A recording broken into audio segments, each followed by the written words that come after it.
I am getting ready for the TAT, Trans-America Trail. If you don't know what the Trans-America Trail is, it's basically a dirt highway that has been constructed by one man, and it's connecting a bunch of dirt roads together across America, and we're about to ride it. Richard and I, my buddy Richard and I, you know him, you might know him as the one-legged Harley guy, I don't know.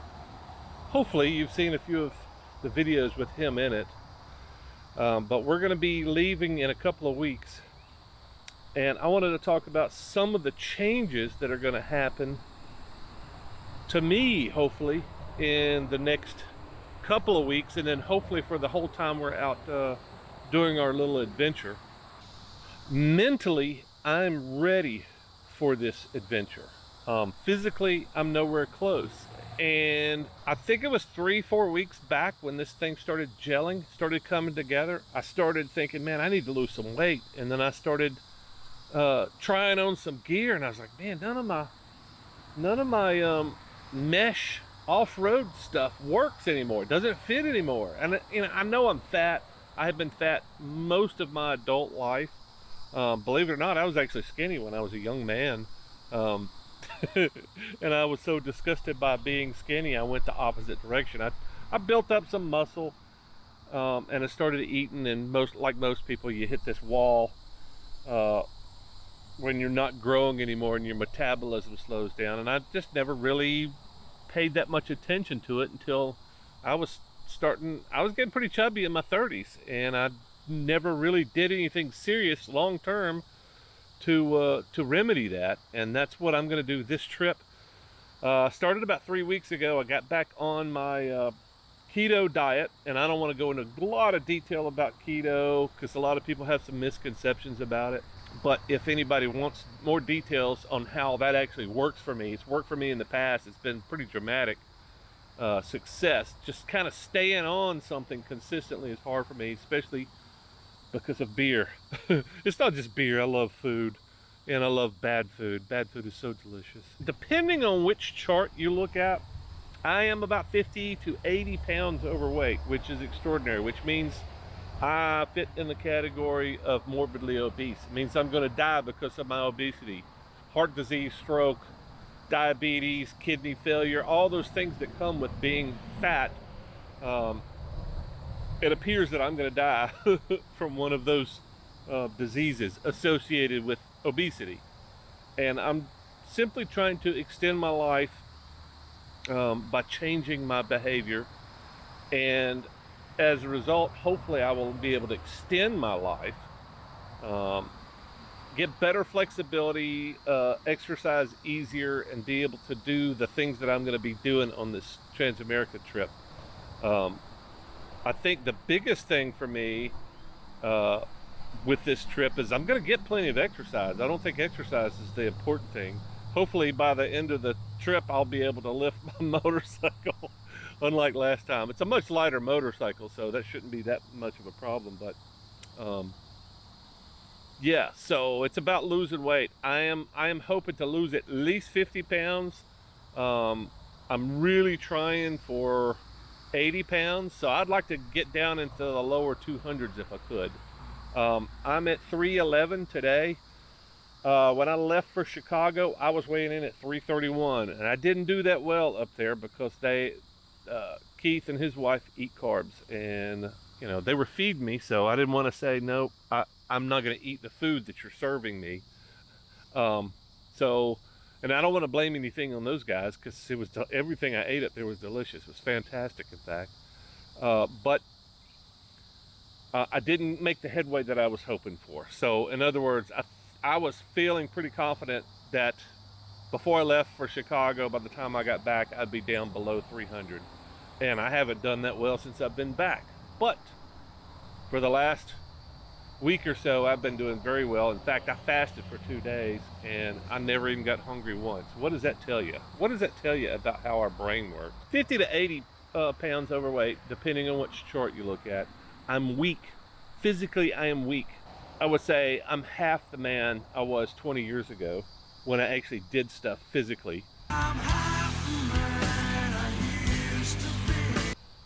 half as strong. I probably have half as much muscle mass and maybe 10-20% more fat. So I'm getting worse as I get older, which is not a good thing.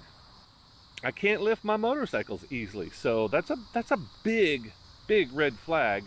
You should, and I've said this for quite a few years, you should not be riding a motorcycle that you can't lift. That's why a lot of people go to trikes. You don't have to lift those. They don't fall over. Or, I always recommend just get a convertible. If you get to the point where you can't lift your motorcycle, and I'm at that point. I'm at the point where I can't lift my motorcycle, easily at least. My bones are terribly fragile. I'm quite sure, and that's a big concern on this trip. I just brought some new boots to hopefully save my ankles and lower legs from damage that I might receive riding in the dirt for thousands of miles. So my cardio does not exist. I have no cardio. If I had to walk out of the wilderness, my bike breaks. If I had to walk out of the wilderness, run out of gas, anything, something simple like that. If I had to walk 20 miles, I don't know that I could do it. I think it would just about kill me because I have no cardio. So what am I going to do about this failure in resolve and my failure to maintain a proper fitness level? Exercise, like I said before, my exercise is coming. Standing on the pegs a good part of the day, up and down, working the bike, that'll be plenty of exercise for me for the next couple of months. Setting up camping stuff, going and fetching, it's going to be 5 times as much exercise as I get every day. So I'm not worried about the exercise right now. My diet is the main focus, and the diet that I'm not going to talk about in a lot of detail is keto. It's the only thing that I have ever done that works consistently. If you stick with the plan, and the plan is just to reduce carbs to the point where they're almost unnoticeable. I'll go back into more detail if you guys want to talk about keto and why you guys might want to be a part of that. Maybe lose a few pounds if you want to in the future, but I'm not going to concentrate on that now. Yeah, I was just listening to the podcast this morning, and the guy had a different take on keto, and I like the way he said it. No sugar, no grains, but that also means no beer for me, which is a big thing. I can go without beer, but typically if I go without beer, it's a week. Drink on the weekends. I've done that before, but I think I may have to pull the plug on beer completely too, because I don't know what moderation is. I would like to think that I am capable of moderation, but I don't think I am. I think it's just going to have to be an all or nothing. This is basically keto, and keto for me works. It works really well. And if I could stay on a sensible diet after I lose the weight, I think I can do pretty well long term. But staying on the diet is the hard thing about keto. Losing the weight, I think I've lost 35 pounds pretty quickly too. Weight falls off of me when I don't eat. Weight falls off of me pretty easily. I've got so much of it. As you can see, I am a fat bastard, so it shouldn't be that big of a surprise, but keeping it off, staying on some kind of a reasonable diet is going to be the hard thing for me long term. But I'm hoping, I'm at 311 right now. I'm hoping when I get back, I am in the 350 or below range, hopefully. I haven't been that small since I think it was in my 30s, since the last time I was that small. So yeah, when I really started getting to be a big bubble butt. So it's an adventure in motorcycles and an adventure in health, hopefully. The big reason why I'm making this video is I want to make the announcement, and I want you guys to hold me responsible. So when you see me with a beer in my hand or something that's not quite healthy, something that I'm eating that's not quite healthy, I would like you guys to fill the comments up with a little bit of ridicule.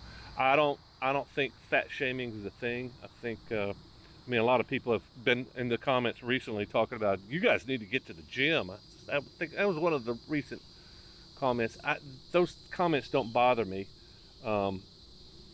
especially when they come from a place of concern. If it's a place of concern, I'm completely okay with it. If it's just ridicule, and I've had a few of those, you big fat ass, yeah, but it's a legit comment. You know, you can't run away from the truth. It's like, yeah, I'm fat, I'm ugly too,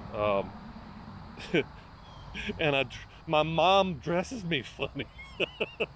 those are, those are, those are legitimate things. So it doesn't bother me.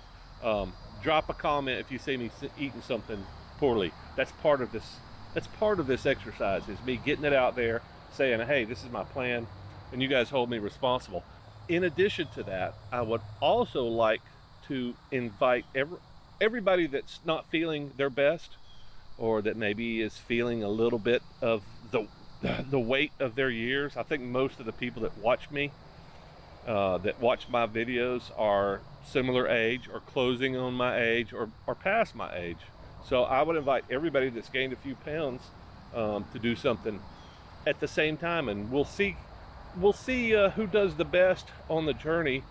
I would love to get into a competition with any one of you and kind of, hey, let's throw your starting weight in the comments on this video, and then let's see how we both come out in September. Um, I would like you guys to hold me to my goals of 360. Man, if I got to 375 or 275, I would be very happy. Not as happy as I would be at 260, but geez, yeah, losing 50 pounds. That's my goal. So that's my minimum. I don't know what's possible. I don't know that I feel safe riding a motorcycle with no fuel except living off my fat. I haven't done anything like that long term, but it's in the cards. I might do a fast on the way out there, especially since I did that shocking 2-day fast just this week. I ended the fast this week, but I never got hungry. It wasn't painful. Just drink enough water to process the fat. Eventually, I want to talk about keto, and I want to talk about the misconceptions, if you guys will put up with that conversation. But I think it's something that will not only make you healthier, but possibly something that you could do long term. It's the only thing, like I said, that I've ever done that's worked for me. Let's talk about the hurdles of this diet, especially on the road. Eating keto at home is hard, in that you have to shop specifically for certain foods that you can eat and not throw you out of the diet. So at home, it's hard. It's difficult if you don't know how to do it. It's difficult if you don't know how to do it consistently. So it's going to be especially difficult on the road, because shopping is going to be a problem. Cooking is going to be a problem. So there's two big hurdles right there, is getting the food and cooking the food. And there's not a whole lot of raw food out there that's going to be good. Well, maybe that's something I need to explore, is trying to find something a little bit more healthy. And you guys may have seen this in the past, where I tried to cook healthy at camp and in preparation for doing something like this. Cooking at home is hard. Cooking on the road is going to be really hard, but finding healthy food on the road and staying on a budget is going to be hard, because the healthier the food, typically the more expensive it is. And you would think, and I'm not talking about like organic food, just vegetables and meat and cheese. That's the basics of keto. And the cheap stuff is the breads, and the volume stuff. The processed stuff is really cheap if you look at it. Beer is going to be the biggest hurdle that I think I'm going to have, because I could do without food. I've done without food, but I could totally swap it out for a beer too. But beer is also turning me in the directions of eating crappy food, because typically when I drink beer, I'm munching on something that's not good for me. So it's munch and drink, and it's a cycle, and it's not good. And I think that this time, I don't see this trip being beer free. Everything that I do is in excess. So anyway, candy, snacks, those things are going to be tough for me too. So, but we'll see how it goes. I hope that a few of you guys that need the help join me in this exercise, And if you've got some time, join me on the trail. Hit us up as we're going across country at camp. Get in touch with me. Uh, Let me know we're going through your area, or let me know you're going to drive from your area to our route. And if anybody's going to make effort to come anywhere across country to meet up with us, we'll make effort to meet up with you. Anyway, that's what I got. Let me know your thoughts in the comments, and hope that you guys are going to follow along with the journey, and hopefully you will put up with my journey on my healthier life that I hope to be living here soon.